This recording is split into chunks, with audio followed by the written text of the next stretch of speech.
Hello everybody, you have asked about the Tomato 10 controller, this thing here, and you wanted to know if it is available as a standalone unit. Yes it is, and in this video I'm going to show you everything about it. So this controller comes as a set. There's the main unit, there's its own fan, and I will talk more about the fan in a minute. Then there's the sensor for humidity and temperature, and optional there's the soil sensor here. I will also explain this later. And you get some installation material.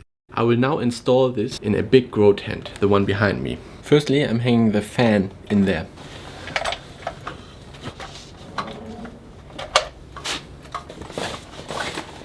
Then I add the air filter that removes the smell.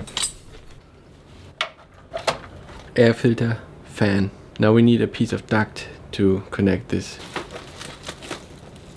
This thing measures humidity and temperature. That sensor is hanging down there. We want to measure the temperature as close as possible to the plants. Now I just connect the two, the fan to the main unit and the sensor to the main unit. And the last thing is my grow light. Goes in here. The whole grow tent has only one power cord.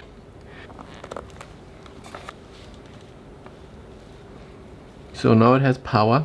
If I push this button start a grow, then it will start a grow. The light switch is on and the fan is also running. Now I'm going to show you all the functions this thing can do. The light timer, the light is on and there's 17 hours 59 minutes left. The timer is 18 hours on and 6 hours off. There's a day counter here. At around day 25 you would then change the light duration to 12 hours on and 12 hours off. The system is showing temperature and humidity. If you live in Europe we can switch this to Celsius.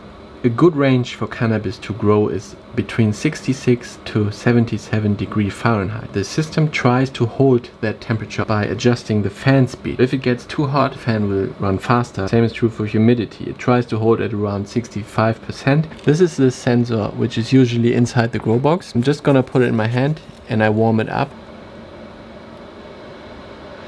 So it's heating up and then the fan runs faster. It's gone to 40% now.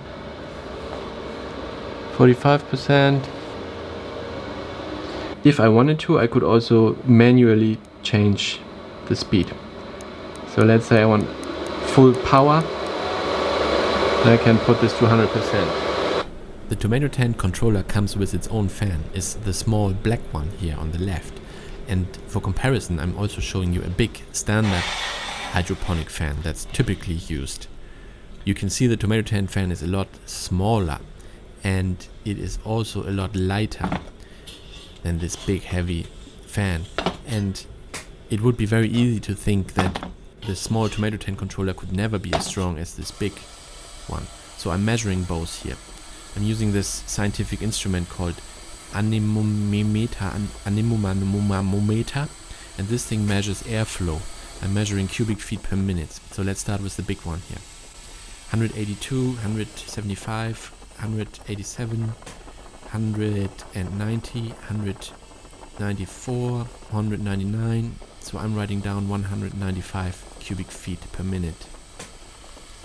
Now measuring the Tomato 10 fan. It's 240, 238, 226, 236. I'm writing down 235 cubic feet per minute. So that's interesting. It already pumps more air than the big hydroponic fan. Now it gets even more interesting when we measure the electricity consumption of those two. Measuring the big one first here, it's drawing 85 watts of electricity. And the Tomato 10 fan draws 36 watts. So that is less than half of the electricity. So this fan is smaller, lighter, uses less than half the electricity and is more powerful. That is called efficiency. You can optionally also buy this sensor. This is the soil sensor. This thing will tell you if your plants need water or not. It's a kind of expensive sensor, so I'm not including it by default. This part here, it will bury it in the soil. You put it there and it will constantly measure the humidity. If it's connected, the display looks like this. That's the humidity in the soil. If this goes all the way down, the soil is dry AF. So there's a button on top. If you push it, it will dim down the light. Only LED lights with 0 to 10 volt dimming can do that. You could connect this here. The light I'm currently using does not support this 0 to 10 volt dimming, so that function is unused. I have this thing connected to Wi-Fi right now. You don't have to connect this to Wi-Fi, but you can. Whatever you see on the display is then on your phone available wherever you are. And you will also have a professional logging function available. This here has been logging the temperature over time. So you can log whatever you want, temperature, humidity. So I've just noticed that the temperature was going up and it's now 80 degrees. Then I noticed that I had forgotten to open the ventilation inlets. These ones here. So there was no air going into the tent and that's why the temperature went up. Cool down. Yeah, it's half a degree down. That's the grow tent. There's the air coming out.